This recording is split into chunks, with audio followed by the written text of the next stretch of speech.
दोस्तों आप सभी का बहुत बहुत स्वागत है हमारे चैनल में। इस वीडियो के अंदर अभी हम लोग लूसेंट सामान्य ज्ञान इससे रिलेटेड जो है इम्पोर्टेंट 40+ क्वेश्चन इस वीडियो में देखने वाले हैं, जो कि आपके आने वाले एग्जाम से railway, group D, SSC, UP police, लेखपाल और आने वाले सभी प्रतियोगिता परीक्षा के लिए काफ़ी इम्पोर्टेंट है। तो दोस्तों आप इस वीडियो को बहुत ध्यान से लास्ट तक देखिए। चैनल पर नया है तो चैनल को सब्सक्राइब कर बेल आइकन यानी जो घंटी का निशान है उसे ज़रूर से ऑन कर दें। तो चलिए शुरू करते हैं।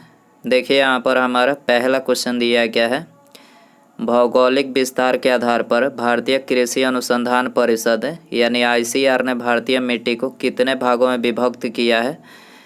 तो देखिए ICAR ने भारतीय मिट्टी को कुल 8 भागों में विभक्त किया है। कौन कौन से हैं? तो देखिए पहला जो है वो है काली मिट्टी, जिसे रेगुर मिट्टी के नाम से जाना जाता है। दूसरा है लाल मिट्टी, तीसरा है लैटराइट मिट्टी, चौथा है जैव मिट्टी, पांचवा है बनिया मिट्टी, छठा है क्षारीय मिट्टी, सातवां है जलोढ़ मिट्टी और आठवां जो है मरुस्थलीय मिट्टी। टोटल ICAR ने भारतीय मिट्टी को 8 भागों में विभक्त किया है। आपको याद रखना है। क्वेश्चन नंबर 2 है, सविनय अवज्ञा आंदोलन शुरू करने से पूर्व गांधी जी ने तत्कालीन किस वायसराय को अपना 11 सूत्री मांग प्रस्तुत किया।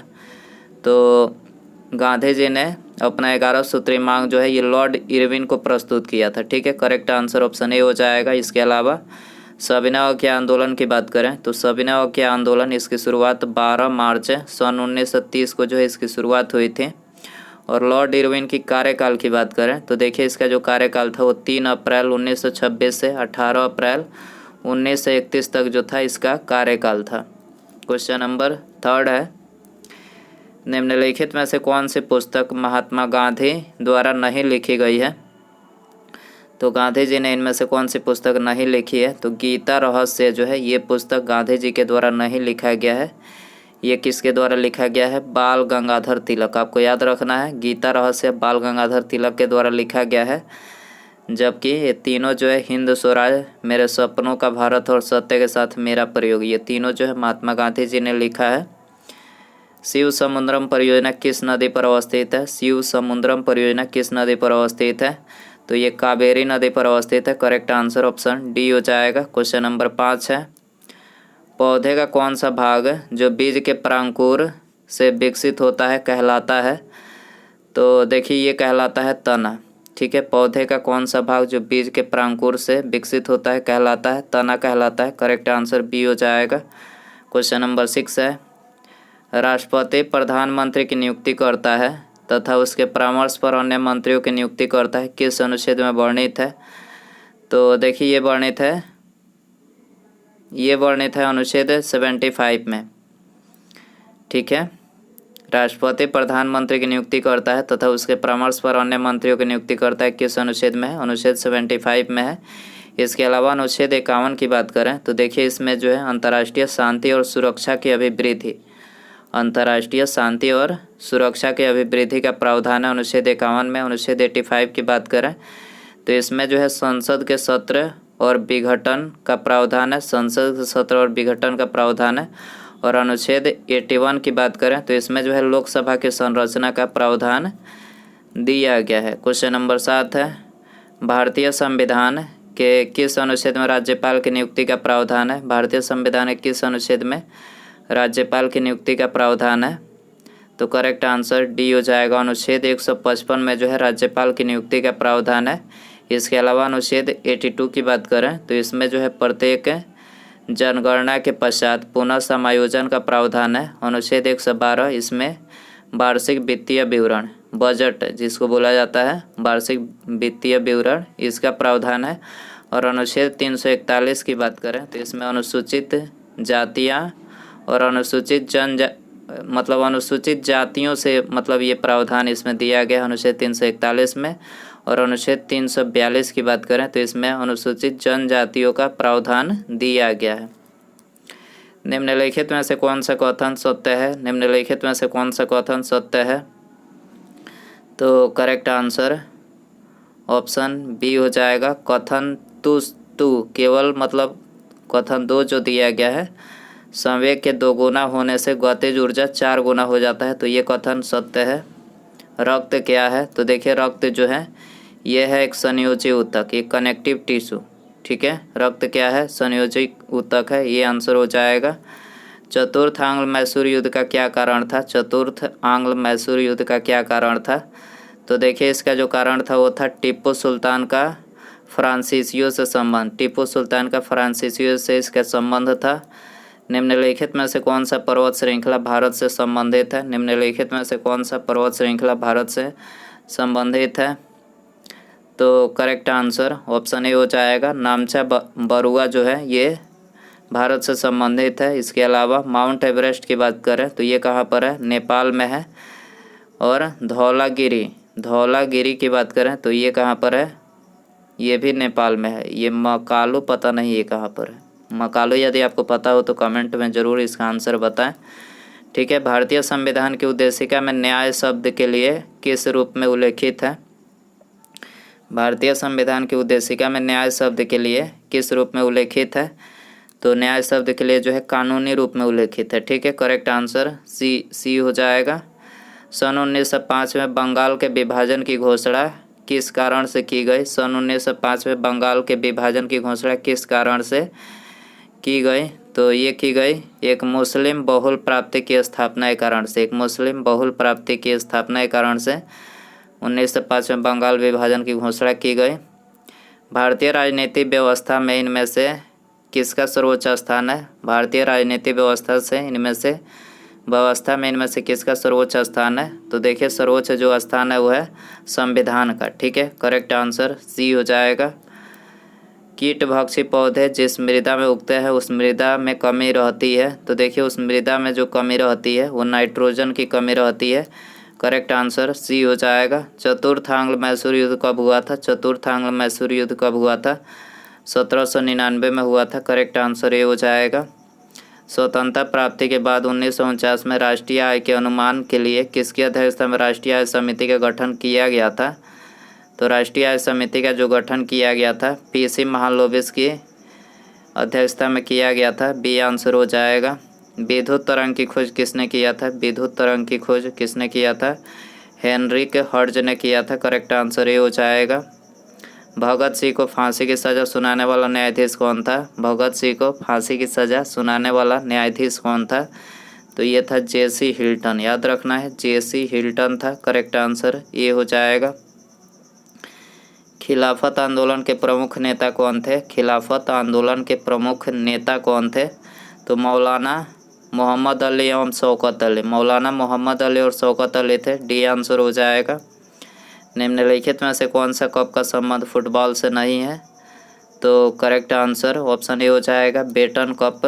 बेटन कप फुटबॉल का मतलब बेटन कप जो है ये फुटबॉल से संबंधित नहीं है। बेटन कप किससे संबंधित है? तो ये हॉकी से। ठीक है, हॉकी। बेटन कप हॉकी से संबंधित है। निम्नलिखित में से कौन सा मौर्य शासक अमित्रघात के नाम से जाना जाता था? अमित्रघात याद रखना है। अमित्रघात के नाम से बिंदुसार जाना जाता था। ये आंसर हो जाएगा। गांधी जी के असहयोग आंदोलन के कार्यक्रम में निम्नलिखित में से कौन सी बात सम्मिलित नहीं थी? असहयोग आंदोलन के कार्यक्रम में कौन सी बात सम्मिलित नहीं थी? तो यहाँ पर ये तीसरा जो बात है ये सम्मिलित नहीं थी। अंग्रेजों के विरुद्ध सशस्त्र विद्रोह ये सम्मिलित नहीं थी।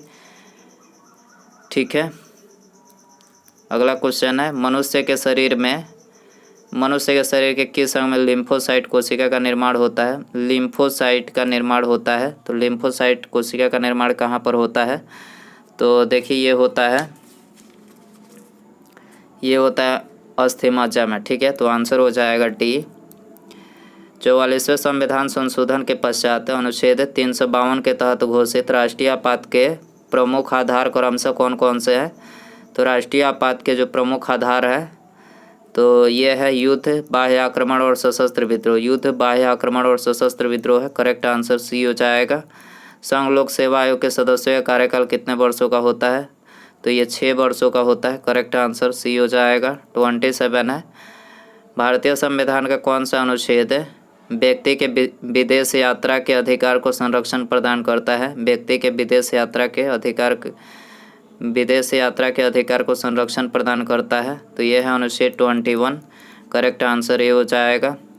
रिंग फेंस का संबंध किस वायसराय से है? रिंग फेंस का संबंध किस वायसराय से है?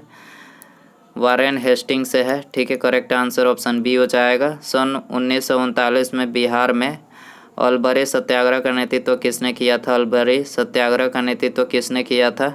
तो ये राहुल सांकृत्या ने किया था। करेक्ट आंसर ये हो जाएगा। संविधान का कौन सा भाग में पंचायती राज से संबंधित प्रावधान सम्मिलित किया गया है? तो भारतीय संविधान के भाग 9 में किया गया है। डी आंसर हो जाएगा। मानव शरीर में किस तत्व की मात्रा सबसे अधिक है? तो सबसे अधिक जो है वो है ऑक्सीजन की मात्रा। करेक्ट आंसर सी हो जाएगा। हाइड्रोक्लोरोक्विन दवा है। तो देखिए ये जो है मलेरिया की दवा है। हाइड्रोक्लोरोक्विन किसकी दवा है? मलेरिया की। बी आंसर हो जाएगा।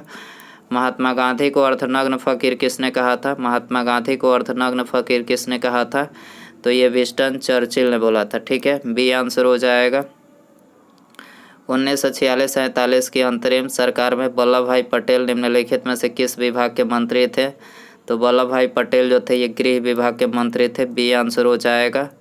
किस तिथि को राष्ट्रीय दूध दिवस के रूप में मनाया जाता है? राष्ट्रीय दूध दिवस के रूप में किस तिथि को मनाया जाता है? तो ये 26 नवंबर को मनाया जाता है। करेक्ट आंसर बी हो जाएगा। महात्मा गांधी के दक्षिण अफ्रीका की यात्रा से भारत लौटकर आने के उपलक्ष्य में 9 जनवरी को प्रवासी भारतीय दिवस मनाया जाता है। पहला प्रवासी भारतीय दिवस का आयोजन किस प्रधानमंत्री के कार्यकाल में हुआ था? तो ये हुआ था अटल बिहारी वाजपेयी के कार्यकाल में। ठीक है, करेक्ट आंसर बी हो जाएगा। भारत में कंट्रोलर और ऑडिटर जनरल यानी कैग की रिपोर्ट का परीक्षण किस संसदीय समिति द्वारा किया जाता है? तो कैग की रिपोर्ट का परीक्षण जो है ये किया जाता है लोक लेखा समिति के द्वारा किया जाता है। करेक्ट आंसर ये हो जाएगा। भारतीय राष्ट्रीय कांग्रेस का एकमात्र अधिवेशन जिसकी अध्यक्षता महात्मा गांधी जी ने की थी?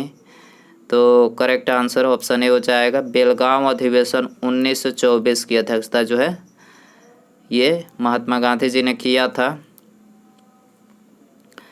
गैस जो धान की खेत से उत्सर्जित होता है तथा भूमि की तापमान में वृद्धि करता है, तो ये कौन सी गैस है?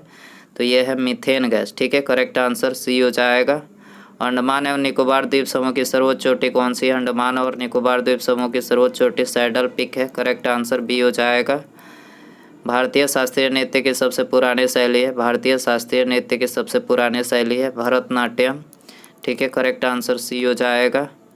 दूसरा जैन तीर्थंकर कौन था? तो दूसरा जो थे वो थे अजीतनाथ थे। ठीक है, बी आंसर हो जाएगा। उसके बाद यहाँ पर हमारा अगला क्वेश्चन है, निम्नलिखित में से किस वंश के शासक ने शीशे का सिक्का जारी किया था? किस वंश के शासक ने शीशे का सिक्का जारी किया था? तो देखिए ये आपके लिए होमवर्क क्वेश्चन रहेगा। ऑप्शन है आपके पास सतवाहन,